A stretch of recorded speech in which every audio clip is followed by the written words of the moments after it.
1947 ജനുവരി 15-ന് loss ഏഞ്ചൽസിലെ ഒരു ശാന്തമായ തെരുവിൽ ലോകത്തെ ഞെട്ടിച്ച ഒരു കുറ്റകൃത്യം നടന്നു. 22 വയസ്സുള്ള എലിസബത്ത് ഷോർട്ട് എന്ന യുവതിയുടെ ദാരുണമായ കൊലപാതകം. പിന്നീട് ബ്ലാക്ക് ഡാനി എന്ന പേര് ഈ കൊലപാതകത്തിന് നേടിക്കൊടുത്തു. ഈ കേസ് അമേരിക്കൻ ക്രൈം ചരിത്രത്തിലെ ഏറ്റവും ദുരൂഹവും വിവാദപരവുമായ സംഭവങ്ങളിലൊന്നായി മാറി. എന്താണ് ഈ കേസിനെ ഇത്രയധികം ശ്രദ്ധേയമാക്കിയത്? എന്തുകൊണ്ടാണ് എലിസബത്ത് ഷോർട്ടിൻ്റെ മരണം ഇന്നും ഒരു രഹസ്യമായി തുടരുന്നത്? ഈ വീഡിയോയിൽ ബ്ലാക്ക് ഡാലിയ മർഡർ കേസിൻ്റെ വിശദാംശങ്ങൾ, അന്വേഷണത്തിൻ്റെ പോരായ്മകൾ, സാമൂഹിക സാംസ്കാരിക പ്രത്യാഘാതങ്ങൾ, തുടർന്നുള്ള ഊഹാപോഹങ്ങൾ എന്നിവ നമുക്ക് പരിശോധിക്കാം. എലിസബത്ത് ഷോർട്ട് 1924 ജൂലൈ 29-ന് മസാച്യൂസെറ്റ്സിലെ ബോസ്റ്റണിൽ ജനിച്ചു.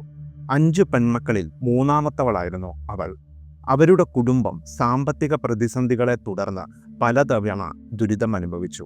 എലിസബത്തിൻ്റെ പിതാവ് ക്ലിയോ ഷോർട്ട് 1929 വൻ സാമ്പത്തിക മാന്ദ്യകാലത്ത് കുടുംബത്തെ ഉപേക്ഷിച്ചു. പക്ഷെ പിന്നീട് അവർ വീണ്ടും ഒന്നിച്ചു. എലിസബത്തിൻ്റെ ചെറുപ്പത്തിൽ തന്നെ ഹോളിവുഡ് താരമാകണമെന്നാണ് ആഗ്രഹമുണ്ടായിരുന്നത്. ഈ സ്വപ്നം അവളെ ലോസ് ഏഞ്ചൽസിലേക്ക് കൊണ്ടുവന്നു. അവിടെ അവൾ ഒരു സിനിമാ താരമാകാനുള്ള ശ്രമങ്ങൾ നടത്തി. എലിസബത്തിൻ്റെ ജീവിതം ഒരിക്കലും സുഗമമായിരുന്നില്ല. അവൾ പലപ്പോഴും താൽക്കാലിക ജോലികളിൽ ഏർപ്പെട്ടു, സുഹൃത്തുക്കളുടെ വീടുകളിൽ താമസിച്ചു, സ്ഥിരമായൊരു വരുമാനമോ വാസസ്ഥലമോ ഇല്ലാതെ ജീവിച്ചു. എന്നാൽ അവളുടെ ആകർഷകമായ രൂപവും കറുത്ത വസ്ത്രങ്ങൾ ധരിക്കാനുള്ള ഇഷ്ടവും അവൾക്ക് ബ്ലാക്ക് ഡാലിയ എന്ന വിളിപ്പേര് നേടിക്കൊടുത്തു. ഈ പേര് ഒരുപക്ഷെ 1946 പുറത്തിറങ്ങിയ ബ്ലൂ ഡാലിയ എന്ന സിനിമയിൽ നിന്ന് പ്രചോദനം ഉൾക്കൊണ്ടതാകാം. എലിസബത്തിൻ്റെ ജീവിതം ഒരു ഹോളിവുഡ് സിനിമ പോലെയാണെങ്കിലും അവളുടെ അന്ത്യം ഒരു ദുരന്തമായി മാറി. 1947 ജനുവരി 15-ന് രാവിലെ ലോസ് ഏഞ്ചൽസിലെ ലീമത്ത് പാർക്കിനടുത്തുള്ള ഒരു ഒഴിഞ്ഞ പറമ്പിൽ ബെറ്റി ബെർസിംഗർ എന്ന സ്ത്രീ തൻ്റെ മകളോടൊപ്പം നടക്കവേ ഒരു മൃതദേഹം കണ്ടെത്തി. ആദ്യം അവർ അതൊരു മാൻക്വിൻ ആണെന്ന് കരുതി. എന്നാൽ അടുത്തേക്ക് ചെന്നപ്പോൾ യാഥാർത്ഥ്യം മനസ്സിലായി. എലിസബത്ത് ഷോർട്ടിൻ്റെ ശരീരമായിരുന്നു അത്. മൃതദേഹത്തിൻ്റെ അവസ്ഥ ഭീതിജനകമായിരുന്നു. എലിസബത്തിൻ്റെ ശരീരം 2 മുറിക്കപ്പെട്ടിരുന്നു. അവളുടെ മുഖം ക്രൂരമായി വികൃതമാക്കപ്പെട്ടിരുന്നു. ഗ്ലാസ്ഗോ സ്മൈൽ എന്നറിയപ്പെടുന്ന രീതിയിൽ അവളുടെ വായിൻ്റെ ഇരുവശങ്ങളും മുറിച്ച് മുഖത്ത് ഒരു ഭീകരമായ ചിരി സൃഷ്ടിച്ചിരുന്നു. ശരീരത്തിൽ നിന്ന് രക്തം മുഴുവനായി വാർന്നുപോയിരുന്നു. അവിടവിടങ്ങളിൽ മുറിവുകളും കാണപ്പെട്ടു. കൊലപാതകത്തിൻ്റെ ക്രൂരതയും ശരീരം ഉപേക്ഷിക്കപ്പെട്ട രീതിയും പോലീസിനെയും പൊതുജനത്തെയും ഒരുപോലെ ഞെട്ടിച്ചു. ലോസ് ഏഞ്ചൽസ് പോലീസ് ഡിപ്പാർട്ട്മെൻറ്റ് അഥവാ LAPD ഉടൻ തന്നെ അന്വേഷണം ആരംഭിച്ചു. എന്നാൽ കേസിൻ്റെ സങ്കീർണതയും തെളിവുകളുടെ അഭാവവും അന്വേഷണത്തെ ബുദ്ധിമുട്ടിലാക്കി. മൃതദേഹത്തിൽ നിന്ന് ഫോറൻസിക് തെളിവുകൾ ശേഖരിക്കാൻ പോലീസിന് കഴിഞ്ഞില്ല.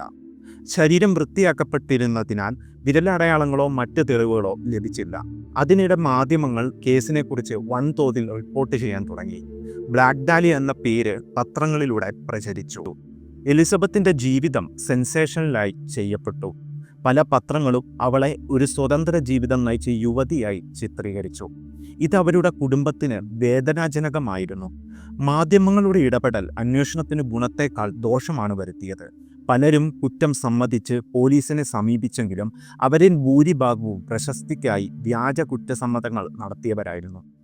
അന്വേഷണത്തിൻ്റെ ഭാഗമായി പോലീസ് 100 കണക്കിന് ആളുകളെ ചോദ്യം ചെയ്തു. എലിസബത്തിൻ്റെ സുഹൃത്തുക്കൾ, പുരുഷ സുഹൃത്തുക്കൾ, അവർ താമസിച്ചിരുന്ന വീടുകളിലെ ആളുകൾ എന്നിവരെല്ലാം പോലീസിൻ്റെ റഡാറിൽ വന്നു. എന്നാൽ ശക്തമായ തെളിവുകളുടെ അഭാവത്തിൽ ആരെയും കുറ്റവിമുക്തനാക്കാനോ കുറ്റം ചുമത്താനോ കഴിഞ്ഞില്ല. ജോർജ് ഹോഡൻ എന്ന ഡോക്ടർ ഈ കേസിലെ ഏറ്റവും ശ്രദ്ധേയനായ സംശയിക്കപ്പെട്ടവനാണ്. ഹോഡൽ ഒരു പ്രശസ്ത ഡോക്ടറായിരുന്നു. എന്നാൽ അദ്ദേഹത്തിൻ്റെ ജീവിതത്തിൽ പല രഹസ്യങ്ങളും ഉണ്ടായിരുന്നു.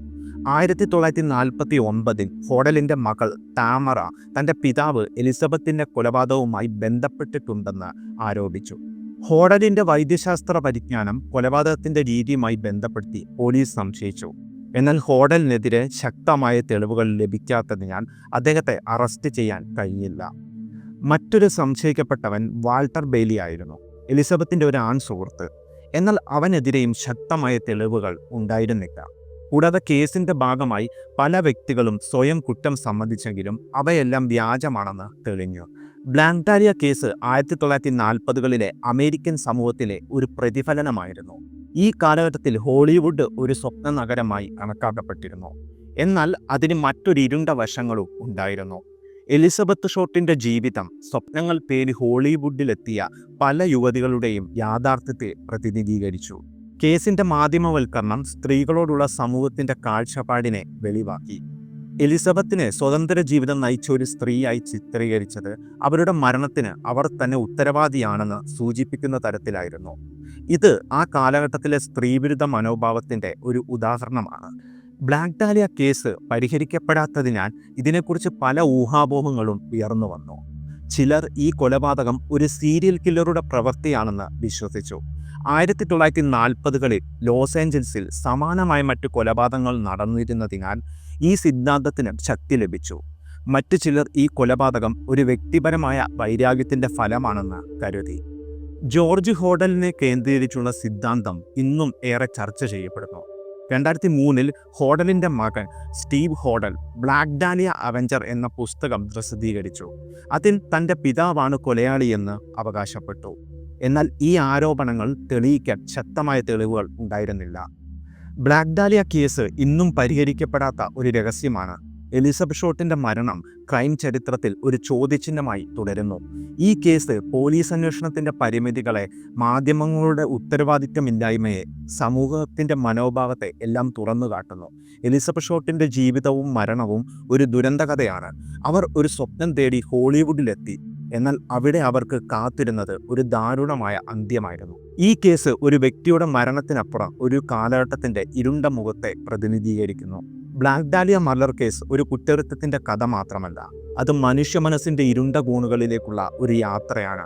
എലിസബത്ത് ഷോർട്ടിൻ്റെ മരണം ഒരു പരിഹരിക്കപ്പെടാത്ത രഹസ്യമായി തുടരുമെങ്കിലും അത് നമ്മോട് ചോദിക്കുന്ന ചോദ്യങ്ങൾ ഇന്നും പ്രസക്തമാണ്. ഒരു സമൂഹം എന്ന നിലയിൽ നമ്മുടെ പോരായ്മകളെ മനസ്സിലാക്കാനും നീതി ഉറപ്പാക്കാനും ഇരകളെ ആദരിക്കാനും ഈ കേസ് നമ്മെ പ്രേരിപ്പിക്കുന്നു. ഈ വീഡിയോ നിങ്ങൾക്ക് ഇഷ്ടമായാൽ ചാനൽ സബ്സ്ക്രൈബ് ചെയ്യാനും ബെല്ലൈക്കൺ അമർത്താനും മറക്കരുത്. കൂടാതെ വീഡിയോയ്ക്ക് ഒരു ലൈക്ക് കൂടി നൽകുക. അപ്പോൾ അടുത്ത വീഡിയോയിൽ വീണ്ടും കാണാം. നന്ദി, നമസ്കാരം.